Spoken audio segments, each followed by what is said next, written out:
Bonjour à tous, je me présente Serge Martins, créateur de FRC Lab, FRC Service et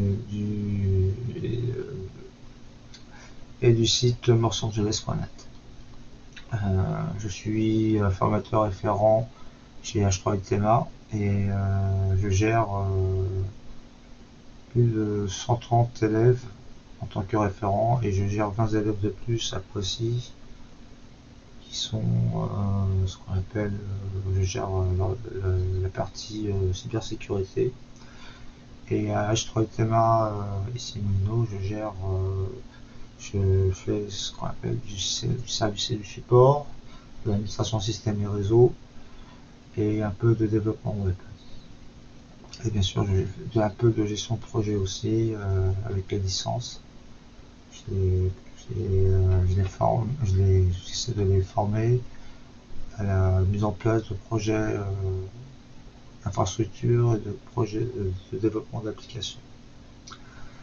Donc cette vidéo est dédiée à mes élèves de BTS et CSR première année et au bachelor première année informatique, car ils ont ce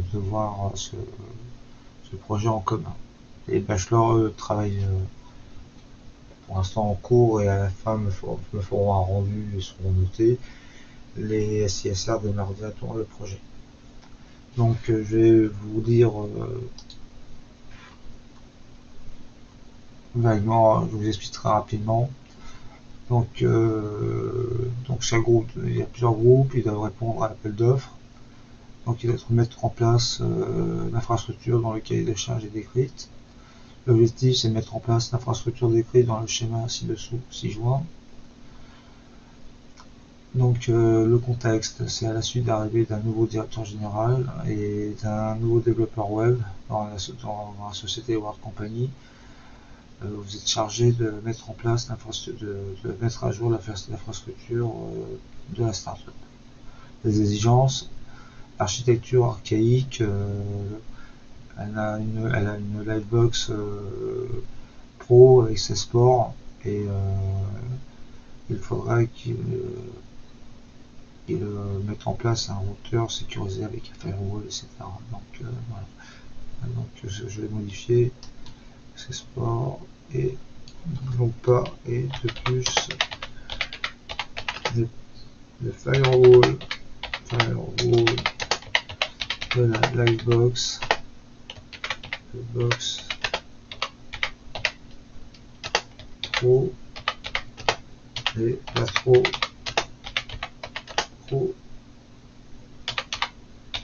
performant.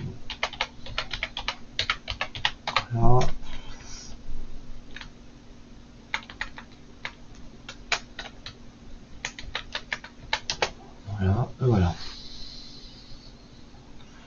Le nouveau directeur général souhaite mettre en place un routeur firewall FSense dans la configuration suivante. Vous le voyez, c'est la config qui est là. De plus, l'architecture serveur de World Company est très archaïque car elle possède que des comptes locaux et des données stockées sur des supports amovibles ou sur des machines ou sur les machines de la startup.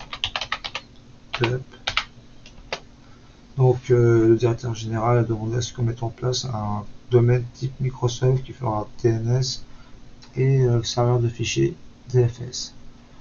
Là vous avez la config. À la suite de l'arrivée, comme le nouveau directeur est arrivé, on décide de lui mettre en place, mettre à disposition un nouveau poste. Donc le nouveau poste a cette config et il y a des applications à installer qui sont présentes ici. À la suite de l'arrivée du nouveau développeur web, pareil, on demande à ce qu'on lui installe un nouveau poste. Son poste sera sous CentOS 8 et voilà, la config est là. Et bien sûr, on demande d'installer ces logiciels qui sont là. Donc il faut créer deux comptes, jblin et j.sylvanie, ainsi que les groupes et les organisations suivantes. Elles sont là. Ça c'est les unités. Et là c'est les groupes. Il faudra que les utilisateurs s'authentifient sur le domaine word.lan avec leur machine et que les utilisateurs soient administrateurs de leur machine. Je leur ai donné une deadline le 27 janvier 2022. Donc voilà, ça c'est vite fait, c'est la fiche de projet. Je sauvegarde. Voilà. Maintenant, je vous présente le schéma d'infrastructure et comment on va s'organiser. Dans un premier temps, nous allons mettre en place un routeur firewall type PF7. Il aura deux interfaces réseau, une interface WAN et une interface LAN. L'interface WAN est connectée en accès par pont, l'interface LAN est connectée en NAT. Après, on aura ce qu'on appelle un contrôleur de domaine qui fera Active Directory, DNS, DFS et qui sera sous Windows Server 2019 standard. Après, on aura la machine directeur qui sera sous Windows 10 Pro et la machine développement qui sera sous CentOS 8. Elles ont déjà des IP. Je vous montrerai après comment on va fixer les IP pour ces machines.